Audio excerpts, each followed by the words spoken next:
Halo Sobat Era Netizen. Kali ini kami akan membuat resum podcast Ade Armando yang mempertanyakan pembelaan sebagian besar umat Kristen terhadap Israel dan menyalahkan masyarakat Palestina. Berikut resum monolog Ade Armando tersebut. Video ini hanya untuk mereka yang menggunakan logika. Bagi yang tidak, silakan lewati saja. Saya tiba-tiba saja jadi musuh bagi sebagian orang Kristen, tentu bukan semua orang Kristen, tapi mereka yang mendukung Israel dan membenci Palestina. Mereka marah karena saya membuat setidaknya 3 video yang mengecam Israel dan membela Palestina. Terus terang, kemarahan mereka membuat saya terkejut dan bingung. Bukti-bukti kejahatan Israel saat ini sudah sangat jelas, begitu juga penderitaan bangsa Palestina. Tapi mengapa banyak orang Kristen membela Israel? Saya bertanya pada teman-teman Kristen dan mempelajari sumber-sumber tentang Kristen dan Israel. Video ini adalah hasil dari penelusuran singkat itu. Jika ada yang salah, kirimkan saja kritik atau masukan Anda. Saya percaya masalahnya adalah penafsiran yang keliru terhadap ayat-ayat Tuhan. Saya tidak mengatakan ayat-ayat Tuhan atau ajaran Kristen itu salah, tetapi saya percaya ada cara menafsirkan agama secara salah oleh sebagian umat Kristen sehingga mereka menganggap Israel benar dan harus dibela sepenuh hati. Ajaran Kristen itu penuh kasih, adil, dan membawa kebaikan, jadi tidak mungkinlah penganut Kristen yang baik akan begitu saja membela Israel saat Israel membunuhi warga Palestina dengan darah dingin. Agar tidak bingung, saya jelaskan duduk perkaranya. Israel menggempur tanah Gaza yang dihuni bangsa Palestina. Yang saya persoalkan adalah perilaku pemerintah Israel saat ini yang berada di bawah kepemimpinan Perdana Menteri Benyamin Netanyahu.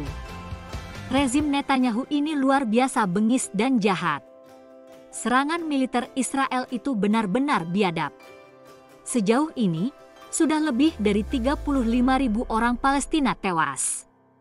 Serangan Israel terhadap Gaza terjadi setelah pada 7 Oktober lalu, pasukan Hamas secara tiba-tiba menyerang Israel. Hamas membunuh lebih dari 1.100 warga Israel dan menyandera ratusan lainnya. Saya sudah mengatakan saat itu bahwa Hamas tidak pakai otak. Israel kan diklaim memiliki kekuatan militer keempat di dunia dan didukung oleh Amerika Serikat, sementara Hamas cuma gerakan militer garis keras yang hanya punya semangat tapi tidak punya sumber daya memadai. Jadi betapa bodohnya Hamas menyerang Israel. Sejak awal saya sudah khawatir bahwa Israel tidak akan mengarahkan sasaran serangan balasannya hanya kepada Hamas. Yang akan jadi sasaran utama adalah warga Palestina di Gaza, sebuah wilayah yang selama ini memang menjadi markas Hamas. Kekhawatiran saya terbukti. Israel menyerang Gaza dengan menggunakan kekuatan darat, laut, dan udara. Israel mengaku mengejar Hamas tapi tidak bisa menunjukkan bahwa mereka memang berusaha menghindari korban sipil. Israel membom perumahan, sekolah, rumah sakit, pasar, gedung-gedung yang diisi warga sipil. Israel sebenarnya punya teknologi aib untuk mendeteksi orang-orang yang mereka buru. Mereka sebenarnya bisa tahu siapa saja orang yang menghuni sebuah rumah atau bangunan atau kendaraan yang mereka bom dan tembak. Apakah di situ ada anak-anak atau perempuan? Tapi nyatanya, mereka tidak memanfaatkan teknologi itu untuk menghindari korban warga sipil. Bagi mereka, nyawa warga Palestina sama sekali tidak berharga. Dalam beberapa kasus, jelas-jelas Israel menyerang warga sipil yang sedang berusaha menyelamatkan diri dengan kendaraan-kendaraan pribadi. Tentara Israel memberondong orang-orang Palestina yang sedang mengejar persediaan makanan yang dibawa truk-truk bantuan pangan. Israel membom seluruh penjuru Gaza, memutus aliran listrik dan air, serta menghentikan bantuan makanan, minuman, dan obat-obatan. Saat ini sudah ditemukan setidaknya 7 kuburan massal di daerah-daerah yang diserang Israel. Di sana ditemukan jasad korban yang sebelumnya disiksa, tanpa kepala atau dengan tangan terikat di belakang. Korban bukan saja mati dibom, ditembak, atau ditimpa reruntuhan, tapi juga karena kelaparan dan sakit karena bantuan kemanusiaan di blok mencapai para warga. Pekan lalu saja tersiar kabar tentang kekejaman Israel membantai tim bantuan kemanusiaan World Central Kitchen. WCK adalah organisasi relawan internasional untuk membantu orang-orang kelaparan. Mereka juga beroperasi di Ukraina. WCK beroperasi dengan sistematis. Sebelum mengirimkan makanan di Gaza, mereka selalu berkomunikasi dengan pasukan militer Israel. Tapi Senin lalu, ketika mereka membawa makanan untuk membantu pengungsi kelaparan, sejumlah mobil mereka diserang oleh Israel. Tidak mungkin Israel salah tembak karena sudah jelas di mobil mereka terlihat jelas logo WCK. 7 anggota WCK tewas. Israel sudah menyatakan bersedia menghentikan serangan kalau para sandera yang ditahan Hamas dibebaskan. Sebaliknya, Hamas juga sudah menerima usulan gencatan senjata tapi juga dengan meminta Israel melepaskan para tahanan Hamas di penjara Israel. Israel menolak dan melanjutkan serangan. Pemerintah Amerika Serikat juga sudah mengancam akan menghentikan bantuan kalau Israel terus menyerang masyarakat sipil. Israel menolak dan menyatakan kalau perlu mereka akan berperang sendirian tanpa bantuan siapapun. Aneh ya, setelah penolakan Israel itu, Amerika Serikat tetap menyalurkan bantuan dana dan senjata bagi Israel. Saat ini juga sudah mulai mengemuka analisis bahwa serangan Hamas ke Israel itu adalah sebuah aksi yang disusupi kepentingan Israel. Jadi ada operator-operator yang menggerakkan serangan Hamas ke Israel pada 7 Oktober agar Israel punya alasan untuk menghantam Gaza. Israel melakukan hukuman kolektif terhadap orang-orang Gaza atas kejahatan Hamas. Ini bukan perang Israel melawan Hamas, ini bahkan bukan perang. Perang adalah kubu yang memiliki senjata, ini tidak terjadi. Yang terjadi adalah genosida, penghancuran bangsa Palestina di tanah yang hendak dikuasai Israel. Inilah yang menjelaskan mengapa mayoritas negara di dunia mendukung resolusi PBB untuk menerima Palestina sebagai anggota tetap PBB. Inilah yang menjelaskan mengapa di Amerika Serikat saat ini berlangsung gerakan masif anak-anak muda sipil untuk mendukung Palestina. Jadi, setelah mengatakan itu semua, mudah-mudahan Anda paham mengapa saya heran bahwa ada banyak orang Kristen di Indonesia yang justru mendukung Israel dan menyalahkan Palestina.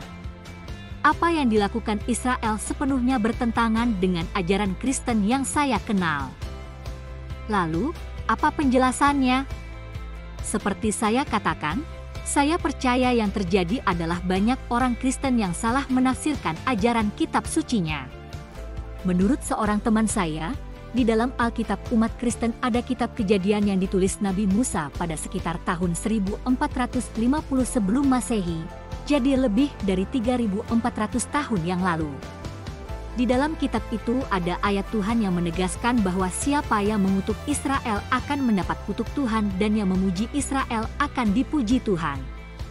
Jadi kaum Israel itu dianggap sebagai kaum terpilih yang berada di jalan Tuhan.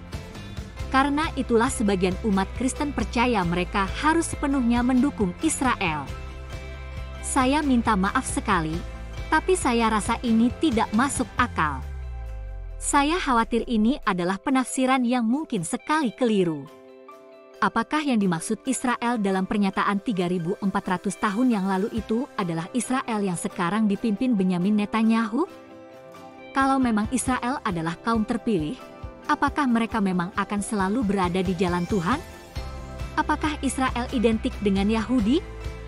Kalau memang identik, lantas bagaimana kita menjelaskan bahwa di masa Yesus dulu justru para pemuka Yahudi yang menghukum Yesus sehingga Yesus disalib? Atau kalau kita berkaca pada apa yang terjadi di Israel sekarang, kita akan menemukan fakta bahwa di sana berlangsung diskriminasi terhadap warga Kristen oleh kelompok garis keras Israel tanpa ada tindakan dari pemerintah. Itu misalnya disampaikan oleh Dewan Gereja Dunia di Yerusalem tahun lalu. Bahkan beredar video yang memperlihatkan para rahib Yahudi meludahi tanah ketika sekelompok warga Kristen meninggalkan gereja di kota tua Yerusalem. WCC juga mencatat adanya sejumlah serangan terhadap gereja dalam beberapa bulan terakhir. Jadi benarkah Israel adalah kaum yang selalu diberkati Tuhan? Saya sih percaya tidak. Dan saya percaya kalau saudara-saudara umat Kristen mempelajarinya kembali, Anda akan tiba pada kesimpulan yang sama. Saya minta maaf sekali, tapi saya rasa ini tidak masuk akal. Saya khawatir ini adalah penafsiran yang mungkin sekali keliru. Apakah yang dimaksud Israel dalam pernyataan 3.400 tahun yang lalu itu adalah Israel yang sekarang dipimpin Benyamin Netanyahu? Kalau memang Israel adalah kaum terpilih, apakah mereka memang akan selalu berada di jalan Tuhan? Apakah Israel identik dengan Yahudi? Kalau memang identik, lantas bagaimana kita menjelaskan bahwa di masa Yesus dulu justru para pemuka Yahudi yang menghukum Yesus sehingga Yesus disalib? Atau kalau kita berkaca pada apa yang terjadi di Israel sekarang, kita akan menemukan fakta bahwa di sana berlangsung diskriminasi terhadap warga Kristen oleh kelompok garis keras Israel tanpa ada tindakan dari pemerintah. Itu misalnya disampaikan oleh Dewan Gereja Dunia di Yerusalem tahun lalu. Bahkan beredar video yang memperlihatkan para rahib Yahudi meludahi tanah ketika sekelompok warga Kristen meninggalkan gereja di kota tua Yerusalem. WCC juga mencatat adanya sejumlah serangan terhadap gereja dalam beberapa bulan terakhir. Jadi benarkah Israel adalah kaum yang selalu diberkati Tuhan? Saya sih percaya tidak. Dan saya percaya kalau saudara-saudara umat Kristen mempelajarinya kembali, Anda akan tiba pada kesimpulan yang sama. Demikian kurang lebih resum podcast Ade Armando yang mempertanyakan pembelaan umat Kristen terhadap Israel. Kalian sendiri pro siapa sobat? Adakah yang pro terhadap Israel di sini? Berikan alasannya dong. Begitu juga yang pro Palestina, alasannya menurut kalian apa?